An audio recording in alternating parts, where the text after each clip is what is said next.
చంద్రహారం. ఒక ఊళ్ళో దమ్మిడీల గోపయ్య అనే లోబుండేవాడు. అతని భార్య సుందరమ్మ. మంచి అందగత్తె. సుఖంగా బతకటానికి తగినంత ఉండి కూడా గోపయ్య పేదవాళ్లాగా జీవిస్తూ ప్రతి దమ్మిడీ పోగు చేసేవాడు. భార్యకు ఒక్క నగైనా చేయించేవాడు కాదు. ఒకనాడు పొరుగింటి పొల్లయ్య తన భార్యకు 500 పెట్టి చంద్రహారం చేయించాడు. పొల్లయ్య భార్య ఆ చంద్రహారాన్ని మెల్లో వేసుకొని ఒకసారి ఊరంతా చుట్టి వస్తూ సుందరమ్మ కూడా కనబడి వెళ్ళింది. ఆ చంద్రహారాన్ని చూసినది మొదలు సుందరమ్మకు నిద్ర పట్టలేదు. అటువంటి చంద్రహారం తనకి కూడా కొనిపెట్టి తీరాలని సుందరమ్మ పట్టుబట్టింది. ఎందుకే, డబ్బు దండగా, కూటిక గూడుక, 500 పెడితే ఎకరం పొలం వస్తుంది, 2 జతల ఎడ్లు వస్తాయి అని గోపయ్య అన్నాడు. పోలయ్య మనకన్నా ఉన్నవాడు కాడు. మనకు పిల్ల పీచు లేదు గాని వాళ్ళకు 4 పిల్లలు కూడాను. పోలయ్య భార్య కోతిలాగా ఉంటుంది. అటువంటప్పుడు కూడా పోలయ్య తన భార్యకు చంద్రహారం చేయించి పెట్టాడు. నాకు మీరు ముక్కు పుడకైనా చేయించరు అన్నది సుందరమ్మ. గోపయ్యకు కోపం వచ్చి పోలయ్యను తిట్టాడు. పోలయ్య ఒళ్ళు పై తెలియకుండా డబ్బు తగలేసుకోవటం కాక ఇరుగు పొరుగు వాళ్ళ కాపురాలు కూడా పాడు చేస్తున్నాడు అని కేకవేశాడు. భార్య ఎంత ముచ్చటపడి అడిగినా చంద్రహారం కొనివ్వటానికి మటుకు ఎంత బతిమిలాడినా గోపయ్య ఒప్పలేదు. తన మెడలో చంద్రహారం వేసుకుంటే చూసి భర్త మెత్తపడతాడేమోనని సుందరమ్మ పోలయ్య భార్య వద్ద ఒకరోజు సాయంకాలం అరువు తీసుకొని చంద్రహారం తన మెడలో వేసుకొని భర్త వద్దకు వచ్చి, ఏమండి, ఎలా ఉంది అని అడిగింది. గోపయ్య తన భార్య మెడకేసి చూసి క్షణం పాటు ఆనందించాడు.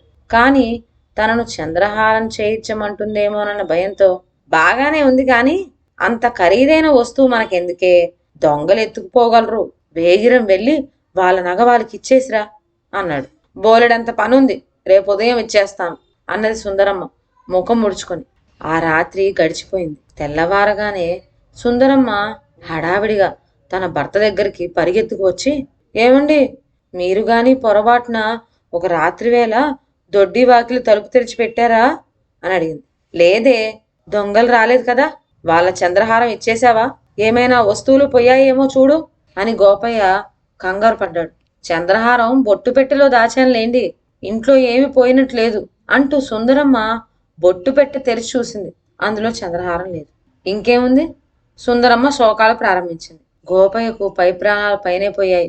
బుద్ధి తక్కువ దాన, అంత ఖరీదైన వస్తువును అప్పుడే తిరిగి ఇచ్చుకోరు, ఇప్పుడు 500 దారపోసి నగ చేయించి వాళ్ళకి ఇవ్వాలి కదా అన్నాడు. మీరు దొడ్డి తలుపు మూయకుండా పెడతారని నేను కలగన్నానా అన్నది సుందరం.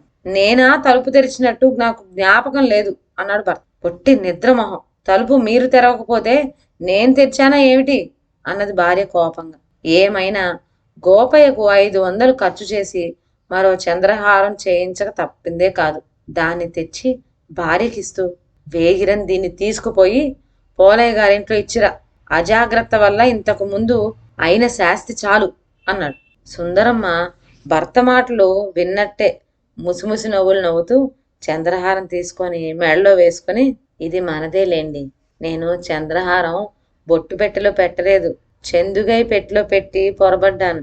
అది తర్వాత కనబడితే ఆ రోజునే దాన్ని పోలయ్య గారింట భద్రంగా ఇచ్చేశాను కనుక పోలయ్య గారికి మనం ఏమీ చేయించిన అవసరం లేదు అన్నది. భార్య గడుస్తనానికి గోపయ్య నివ్వెరపోయి ఏ మాట అనలేకపోయాడు.